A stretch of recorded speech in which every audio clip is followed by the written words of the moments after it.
Hi, and welcome to the 38th installment of the Dad Project. And again, I need to apologize for my slow turnaround on my installments. Life has been complicated of late, and I'll leave it at that. But as a heads up, in the next installment, I'll be taking another look at the F-14 Tomcat. So with that out of the way, tonight, we'll take a minor detour into the world of general aviation and the private pilot. It's an area of aviation that I would accrue a few hours of my own flight time in. And when my father and a couple of his friends purchased a Cessna 182 and a Beechcraft Bonanza, I was sure it would be the chance for my father and I to share our passion for flying and the love of airplanes together. I was certain my brother and I, maybe even my sister, would be flying all over the skies to enjoy a $100 hamburger. Even then, I knew my father teaching me to fly would be a bad idea, but I hoped he would anyway. He didn't. I'm now 38 chapters into trying to learn about and understand what my dad was all about. If you followed along, you may not be surprised to learn that my love of flight and my father's grand part in that world would rarely cross. In fact, only 3 times. What's even more difficult to fathom is that other than those 3 flights, I only saw my dad flying twice. Once in an F-4B when his squadron returned to Miramar after his tour on the Coral Sea in Vietnam. The other one was when he flew F-14 No. 5 from Long Island to Point Magu for the initial Tomcat test program and the flight that would write his part in test pilot lore. However, those 3 flights and twice seeing my dad fly Navy fighters are some of the most memorable ones I ever took and saw. But tonight is about my dad's brief sojourn into general aviation. We'll start by looking where general aviation all started. I will be concentrating on Cessna for this installment, but their story could be Beechcrafts, it could be Pipers, and maybe even Moonies for that matter. In fact, the interwar years were a time of cross-pollination that would have pilots and engineers coming together, falling out, and coming back together to form these brands and others. So let's get on with it. But first, let's listen to Orson Welles recite John Gillespie's High Flight. Oh, I have slipped the surly bonds of earth and danced the skies on laughter's silvered wings. Sunward I've climbed and joined the tumbling mirth of sun-split clouds and done 100 things you have not dreamed of. Wheeled and soared and swung high in the sunlit silence. Hovering there, I've chased the shouting wind along and flung my eager craft through footless halls of air. Up the long, delirious, burning blue, I've topped the windswept heights with easy grace, where never lark or even eagle flew. And while with silent, lifting mind I've trod the high, untrespassed sanctity of space, put out my hand and touch the face of God. Soon after Icarus came crashing to Earth, some hangar rat is quoted as saying, "He died doing what he loved," and then demonstrated Icarus's final descent with his hands. General aviation was born. This may be facetious, but in the early days of flight, this was not an unusual outcome for a pilot in one of those gossamer creations that passed for a flying machine in those early days. For the Wright brothers, their attempts at flight would be evenly split between crashes and successes. Their first powered flight on December 17, 1903, was witnessed by 5 people, after which they quickly decamped to return to Akron for the winter and to announce their success. Years of failed attempts by others had made the public and scientific community pessimistic about the possibility of powered flight. Prominent scientists and publications openly doubted it was possible, to the point that the Wright brothers' attempt to publicize their flight were largely ignored. Their hometown newspaper, although giving them the benefit of the doubt, dismissed the flight as being too short to be important.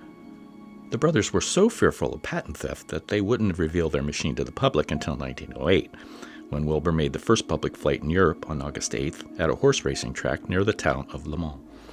Orville would do the same in the United States on September 3rd at Fort Myer, Virginia. Long story short, both Wilbur and Orville's flights were a sensation, and a skeptical public and scientific community would be swept up in the possibility of flight and all that entailed. Wilbur's first flight at Le Mans lasted 1 minute and 45 seconds. His brother Orville, only a month later, would make the first hour-long flight, flying in a circle for 62 minutes and 15 seconds over College Park, Maryland. And then, only a week later, while flying at an altitude of about 100 feet, Orville and his passenger, Army Lieutenant Thomas Selfridge, crashed to Earth as Icarus before them when the Wright Flyer's propeller disintegrated. Selfridge died and Orville was seriously injured, but between Wilbur and Orville's public displays of the Flyer, they had proven to a skeptical public that human flight was possible. The flight gates were opened, and flight mania seized the public imagination. Flying meets, demonstrations, and races came one after the other, seen by hundreds, thousands, and even 1 million people would turn out to watch Wilbur fly from Governor's Island over the Hudson to Grant's Tomb and back on October 4, 1909. But it would be one French spectator who came out to watch Wilbur's first flight in France that would supply the seed that would grow general aviation in the U.S. following World War II, Louis Blériot. The Wright brothers were, by no means, the only inventors attempting to create a flying machine. The basic principles of aerodynamics had been formulated by Sir George Cayley in the late 18th and early 19th century when he separated the force of lift and drag and established the basic configuration of an airplane. Like many ideas that were firmly rooted in print, it wouldn't be until Otto Lilienthal flew the first successful glider flights in 1891 before Cayley's ideas bore fruit. However, sustained heavier-than-air flight was still over 10 years away. What made success difficult to assess was the veil of secrecy that many of these inventors worked under. As already mentioned, the Wright brothers wouldn't unveil their Wright Flyer until 5 years after their first successful flight. In those intervening years, and for many years to follow, over 8 other aviators would lay claim to the first man-power flight, but Blériot would not be one of them. He was an avid hobbyist that worked in the periphery of others' success before he would go on to create his own aircraft. Now, I say hobbyist because many of these early aviation pioneers came to aviation through their success in unrelated fields. The Wright brothers were famously funded through their bicycle shop. Blériot's accumulated wealth came from his invention of the first practical headlamp for cars, which he spent freely to fund his passion for aviation. And by now, you're probably wondering how Blériot, a Frenchman, would help jumpstart the American general aviation industry. Have some patience. Like many early pioneers of flight, Blériot's route to his own success was a convoluted association with other dreamers and schemers, before he established his own aircraft manufacturing company in 1903. Like the Wright brothers before him, he would be a self-taught pilot, and by default, a self-taught test pilot. His early designs had limited success and were susceptible to taxiing accidents as well as crashes. Fortunately for Blériot, unlike many others, he survived these early failures to go on to his greatest aerial success, the first flight over the English Channel and the 1,000-pound prize that had been offered up by the Daily Mail in 1909. The French press, that had earlier dismissed the Wright brothers as bluffers, also dismissed the Daily Mail's prize as a cheap publicity stunt that would never be accomplished. Blériot, of course, proved them wrong, but even this historic 36-minute flight ended with a controlled crash that damaged the landing gear and shattered one of his prop blades. Crash or not, his audacious flight, which seems almost comical today, made him an instant international hero, a household name, and part of the ever-burgeoning firsts that continue to expand on the potential of aviation. More importantly for our story, the aircraft he crossed the channel in, his Type 11 monoplane, became the most successful monoplane of the early era, designed and built before World War I. One of those early aviators that bought one of Blériot's monoplanes was John B. Moisant. Moisant was akin to Blériot and the early flying fraternity in that his passion for aviation was fueled by success in another field. In his case, that included 2 failed revolutions and a coup attempt in El Salvador. But once he was into aviation, he was all in, and to his credit, he did take flying lessons at the Blériot School.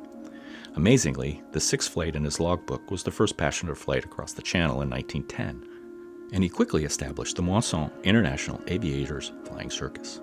He and his brother would tour their flying circus throughout the U.S., Mexico, and El Salvador. It would be their tour stop in Enid, Oklahoma in 1911 that caught the attention of one Clyde Vernon Cessna. Cessna would take an early interest in the automobile, not airplanes, and not as an inventor, but as a salesman. There was money to be made. After watching a Moisant Air Circus pilot, Roland Garros, make one circuit around the Enid Fairgrounds and learning how much the Air Circus earned for that lap, he is quoted as saying to a friend, $10,000. Think of it, $10,000 for that. Let someone else sell cars. There was money to be made in aviation. As lore would have it, Cessna took his life savings and immediately left for New York City for a visit to the Queen Airplane Company that was building copies of the Blériot Type 11. While there, he would work on the production line for several weeks to learn as much as he could about the aircraft and aircraft production. Additionally, he would take several flights to familiarize himself with that aspect of the plane. This story is suspect, but at minimum, we have come full circle to Cessna's debt to Blériot for his future as an aircraft producer. While at the Queen Airplane Company, he paid $7,500 for his own copy of the Blériot Type 11. As fate would have it, his copy had originally been custom built for John Moisson. Tragically, Moisson died after being ejected from another Blériot Type 11 while preparing to compete in the 1910 Michelin Cup for the longest sustained flight of the year at the end of December. Cessna bought the dead man's copy in January of 1911 and had it shipped to Enid. Before World War I, nearly all adventures and inventions in aviation were made by private citizens, what we call General Aviation today. There were a number of proponents that anticipated the use of aircraft for military use. Most of those predictions saw the use of aircraft as observation platforms for ground forces. And to that end, both the Wright brothers and Glenn Curtiss did their best to convince the U.S. Army to buy their aircraft for, at minimum, that use. Before the outbreak of war in 1914, it is generally assumed that no more than 10,000 aircraft had been constructed. A seemingly respectable number until you realize that between 1914 and 1918, over the course of the Great War, over 150,000 aircraft would be made by the warring parties. More overawing is that of the nearly 150,000 aircraft produced, over 100,000 of those aircraft would be lost in training and combat. That still left over 50,000 aircraft available for the world's air forces. But for a world that had just fought what they assumed was the war to end all wars, large standing armies and their air forces attached to them were unnecessary and unaffordable. The drawdown following World War I was even more dramatic than what would happen after World War II. Millions of surplus uniforms would be the fodder of military surplus stores for decades, while vehicles and other equipment would flood the market as well. And among these riches were thousands of surplus Curtiss Jennies. The Army would continue to use the Jenny until 1927, but with the Army Air Service a shadow of its former self, having gone from near 200,000 men to less than 10,000 men by 1926, there was no need for the excess. The surplus Jennies were let loose on the general public. Some, still in their unopened shipping crates, could be had for as little as $50, while Charles Lindbergh would buy an assembled and flying version for $500. And here's the twist. Until 1927, at least in the United States, there was no requirement for a pilot to have a license to fly. Before 1927, it was voluntary and issued by organizations like the Aero Club of America. In the manual, How to Fly, the Flyer's Manual 1917, John B. Moisson, who had already been dead for several years, is quoted as saying that a successful pilot was 9/10 confidence and 1/10 common sense. Add to that a $50 Jenny, and you were good to go. Flying was no longer an overpriced hobby available to the few. Not that the skies were overwhelmed with thousands of new pilots. However, we've gotten ahead of ourselves. What had Clyde Cessna been up to? In 1911, Clyde was not much beyond his initial realization of how much money there was to be made in demonstration flying, like what he had seen after watching Moisson's flying circus. And after buying Moisson's Blériot 11, he set about scheduling his own demonstration flights in the Midwest, as well as establishing a flight school. The first aircraft of his own design was the Comet, which was a loose translation of the Blériot 11 and was built in 1916. The same year he set up his flight school. He would do his best to involve himself in the need to train American pilots and build aircraft during World War I, but nothing came of it. The War Industries Board would end his barnstorming flights and his flight school in 1917 when they seriously curtailed the availability of fuel for civilian flying. Always able to read the tea leaves, he shut down his shop, returned to his farm in Rago, Kansas, where he operated a profitable custom threshing business until 1925. While Cessna was running his threshing business, Wichita had welcomed the E.M. Laird Airplane Company that had relocated from Chicago in 1920. Best known for its Swallow, a lightweight biplane, it would be better known for hiring two men who would later become very well known in the aircraft industry: Lloyd Stearman, the father of the Stearman Model 75 basic trainer, and test pilot Walter Beech, who would later form Beechcraft with his wife, Olive Ann Beech, that manufactured one of the most recognizable and successful civilian aircraft ever made, the Bonanza. Before that could happen, though, Beech and Stearman formed a triumvirate with Clyde Cessna to establish the Travel Air Manufacturing Company in early 1925. Cessna would leave Travel Air in 1927 to form his own company after a falling out with the other two over the future of airplane design. Was that future to be a biplane or a monoplane? I'll leave you to guess which approach Cessna was partial to. Both companies had success with their approaches. However, the crash of 1929 brought both companies to insolvency. Cessna limped along until 1931 before that happened and was able to reorganize again in 1934. But by then, Clyde had lost his passion for the business, and he finally sold his share to two nephews and returned to farming. His legacy would be his name. In the Aircraft Yearbook for 1939, published by the Aeronautical Chamber of Commerce of America, they note that on January 1, 1939, there were 22,983 licensed pilots in the U.S., of which 10,676 were private pilots. For an aviation-mad population of 130 million people, the percentage of the population that were private pilots was infinitesimal. Even if you include commercial pilots, the needle barely moves. Truth be told, aviation, be it commercial, general, or military, during the interwar years was more fascinating than it was practical. The economic crash of 1929 would stunt the growth of numerous industries, including the aviation industry. Sadly, it would take World War II to truly put the economy back on solid footing, and with it, General Aviation. The yearbook would go on to say that with Europe constantly seething with unrest, military and naval authorities indicated that the army of private flyers could prove of immeasurable assistance in a time of national crisis. With the coming crisis just around the corner, it could hardly be imagined how many aircraft would be built and the number of pilots that would be trained to fly them to fight the war. Even if half those private pilots were age-appropriate for what was to come, their assistance would be far less than immeasurable. In fact, military flight training and private pilot training bore little to no resemblance. A desire to serve was about all that translated well for an interwar private pilot. There is nothing better than to have a look at some statistics to get a sense of the magnitude of the war effort in World War II. The Allies would produce over 600,000 aircraft of all types for the war effort. Of that effort, the United States would produce approximately 300,000 of them. To keep this incredible aeromoto aloft, the U.S. would train 435,000 pilots through the Civilian Pilot Training Program, while the Army Air Corps would train an additional 250,000 pilots, and the Navy would train another 65,000 pilots. That's 750,000 pilots. And for some apples to oranges context, in the year of the U.S. involvement in World War I, the U.S. managed to train 10,000 pilots. Chew on that a bit. So, what would this amazing surplus of trained pilots do to the private aviation sector following the war? Armed with this information, I was quite sure that the general aviation sector, post-1945, was built around these former military pilots. Not exactly. It's easy to assume that the war was an all-consuming concern to the American public, but other than arming millions of its men, the population was safe from the horrors of that war. So, we were safe to ponder the world post-war. As already mentioned, the interwar years was populated by the average Joe who could only dream of flying. But as stated in Joseph J. Korn's 1983 book, The Winged Gospel, American Romance with Aviation, 1900 to 1950, millions longed for and believed that the democratization of the sky was nigh, and that soon aircraft no more expensive than a car would be piloted by average Joes and average Janes.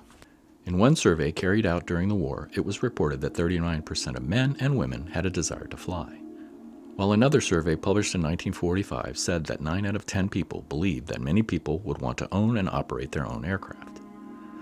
Cessna, for its part, ran an ad campaign throughout the war in Time, Flying, and other popular magazines that promised readers that they would soon be able to own a Cessna family car of the air, the post-war airplane that you'll be able to buy and fly if you can buy and drive an automobile.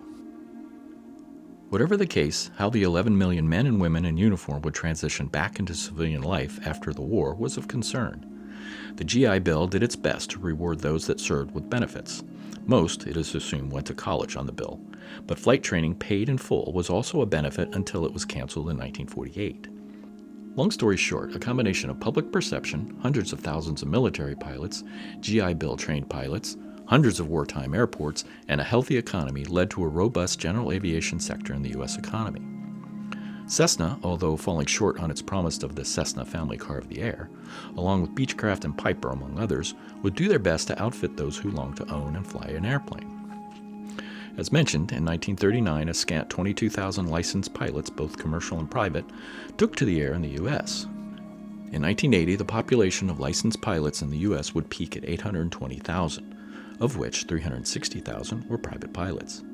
From this peak, there has been a steady decline, and in 2020 there were approximately 690,000 licensed pilots, of which 160,000 were private pilots. So, when my dad and his pals bought a Cessna 182 and a Beechcraft Bonanza, I thought I'd soon be part of that fraternity. As anyone who has owned an airplane or has learned to fly knows, it's a passion. It has to be. Unless it's paid for by the military or an airline or someone else, it's expensive. For my dad, the military and defense contractors paid his way.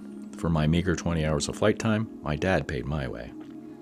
I have no idea why my dad and his friends bought the 182 and the Bonanza, and the fog of the intervening years doesn't help. However, the 182 wouldn't be the first Cessna my dad flew, and the Bonanza wouldn't be the first Beechcraft product he flew either. The Beechcraft T-34 Mentor, a svelte military version of the Bonanza, would introduce my dad to flight in his first few months at Pensacola. 38.7 hours to prove to the Navy that he was pilot material before he moved on to the T-28 Trojan. See Installment 2 for more on that. His first flight in a Cessna was an odd interlude between two long flights in his time over the Canadian wilderness, flying a P-2V Neptune in 1963. See Installment 9 for more on that. He would fly a paltry 0.2 hours in a Cessna 185F and number 6889 Delta that had been built in 1949 and still flies today with the Barron Aviation Company out of Perry, Missouri. Following this flight, it would be 8 years of military flying with a stint in the F-4B over Vietnam before he would find himself back in a Beechcraft. This time it was with Westinghouse flying their Beechcraft King Air that was used for administrative and transport duties. Mundane, but it did allow my dad a small part in the flight of Apollo 11.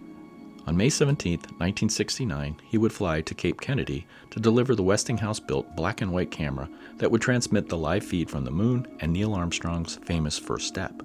Finally, in early 1971, my dad and his partners left the comfort of free flying and acquired the 182 and the Bonanza. My introduction to the Cessna 182 and number 8974 Golf was on October 14, 1973. This particular 182 was an N model built in 1970, and considering it continues to fly to this day out of Baghdad, Arizona, a relatively new airplane in 1974. This would also be my dad's first flight in this particular Cessna, and he listed it as 1A1 in his logbook, shorthand for daylight, unit training, fundamentals. His co-pilot would be Tank Sherman, who was often his Rio on F-14 test hops. For my brother and I, who occupied the rear seats, this was not a free flight. We would painfully learn how many more square feet of washable surface area an airplane has compared to a car, and our payment was a 1-hour-long flight to dry off our efforts. This was my first flight in a small plane and with my dad. Exciting, but it was also an ignominious start for me. Seemingly, before the prop even stopped spinning and we parked after the hour-long flight, I was on the tarmac puking. This would be a small price to pay for what came a little less than a week later. After my dad relocated the 182 from Ventura Airport to Simi Valley, he, my brother, and I made our way to the Mojave Air Races, a serious thrill that I cover in Installment 18. These few flights were the last I would see of the 182. Before the partnership was dissolved, my dad flew the 182 a bit over 10 hours between Miramar and Point Magu, delivering and picking up parts for the F-14.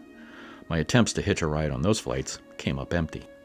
In February of 1975, my dad flew himself, Charlie Stender, and Tank Sherman from John Wayne Airport to Point Magu in the 182. This would be his last time in the 182. His last 2 test hops in the F-14 would happen a little over a week later after that. And just to round it all out, my dad's last entry in his logbook was an hour-and-a-half flight in a Cessna 172, N number 52445, for a joyride out of Wilmington Airport, North Carolina, in September of 1998.